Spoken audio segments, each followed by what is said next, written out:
Ils se sont entraînés à chaque récréation pour essayer de résoudre ce casse-tête à 100 étapes. Jules, Louis et Simon ont été sélectionnés pour représenter leur école en équipe au concours Perplexus à Paris. Et pour réussir, ils ont établi leur stratégie. On est 3 participants.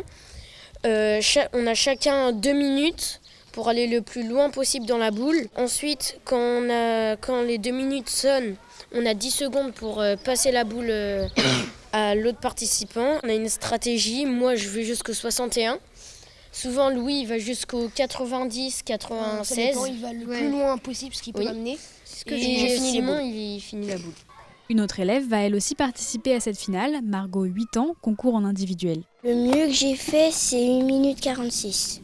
Un temps impressionnant qui lui vaudra la 20e place. Quant aux 3 garçons, ils ont fini 3e en équipe et emmènent leur école sur le podium.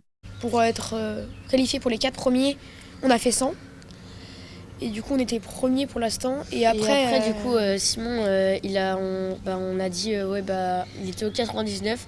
On a dit, de toute façon, faut tenter le 100. Après tout, on n'a rien à perdre. Et on a tenté le 100, on est tombé. Donc du coup, Simon, il a refait la boule jusqu'à 88. Et les autres qui sont allés en finale, ils ont fait 89. Du coup, on a perdu à 1 point près. Une victoire mitigée pour les garçons, mais qui garde quand même un bon souvenir de la compétition. On est content parce que déjà c'est une bonne expérience d'aller jusqu'à Paris, déjà entre copains.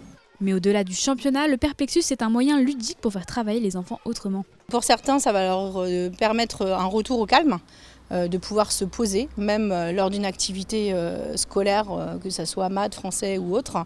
Ça permet aussi une représentation dans l'espace, parce que le labyrinthe en 3D, c'est quelque chose de complexe. Et puis, ça permet aussi un travail en équipe, parce qu'on peut voir quand on a l'équipe de 3, il faut vraiment s'organiser.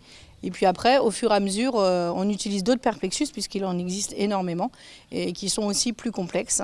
Donc, ça permet aussi de se dépasser. En tout cas, cette compétition aura permis aux enfants de tester leurs limites, et l'école Saint-Joseph de Saint-Hilaire de Clisson compte bien de nouveau tenter sa chance l'année prochaine.